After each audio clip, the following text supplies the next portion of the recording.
There's something powerful about writing things down, and with iPadOS 26, Apple has finally brought its Journal app to the iPad.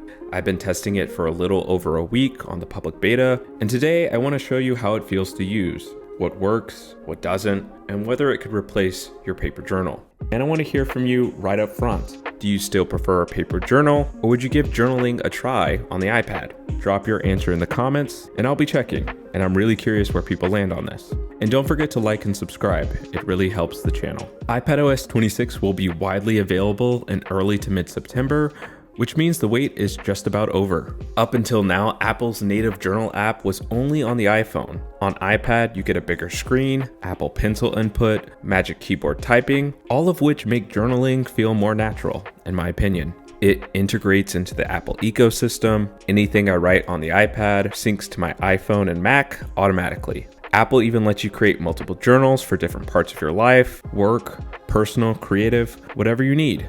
Apple in a June 9th press release said the Journal app for iPad is designed to, quote, make it easy for users to capture and write about details of everyday moments or special events. In my experience, I found the layout of the app clean, minimal, and modern. On the sidebar, you can see your journals, entry streaks, and recently deleted entries. You can also hide that to stay distraction-free. For customization, each journal can be color-coded and the theme flows through your entries. There's also a map view, which shows entries pinned to the places you wrote them. Apple also says it improves search, and in my testing, it's been solid. I personally found the app feels more at home on iPad than iPhone. Typing with the Magic Keyboard feels smooth, and that's where I did most of my reflections. Apple Pencil works too, but I noticed some lag with handwriting. The ink wouldn't always keep up, which was distracting. It's important to keep in mind that this is still a beta, so I hope Apple fixes that before the final release in September. Everything syncs over iCloud, which I loved.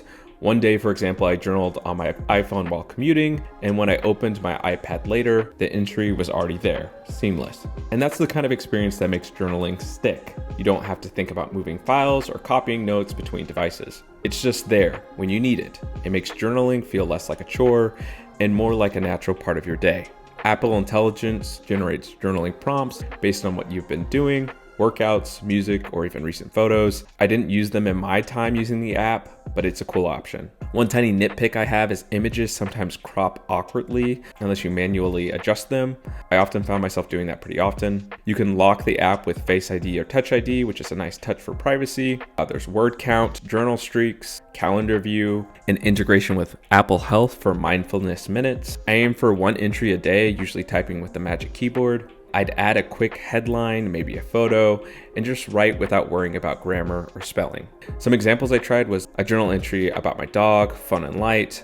I dropped in a photo of a book or a show I've been enjoying lately. I also did a quick reflection about how I was feeling after a long day. It kept things simple, but still felt modern and powerful.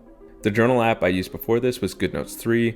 Compared to that, the journal app feels cleaner and more integrated, but GoodNotes has way more customization. Lined paper, bullet journal templates, dotted pages. Journal also isn't as strong for handwriting yet, but that could be fixed in a future update. The Journal app also feels lighter, more accessible, and less intimidating. The fact that it's free and built into iPadOS is a huge plus. So who's this app for?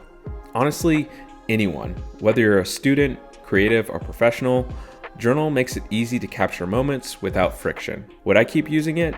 Yes, but I hope Apple improves handwriting input and lets us add custom templates inside journals. If you're curious, I would recommend you give it a try when iPadOS 26 drops in September. And if you like content about affirmations, mindset, and the tech that helps us live better, hit like, subscribe, and check out my last video where I did a vision board on my iPad, and I'll link it below. Thanks for watching, and I'll see you in the next one.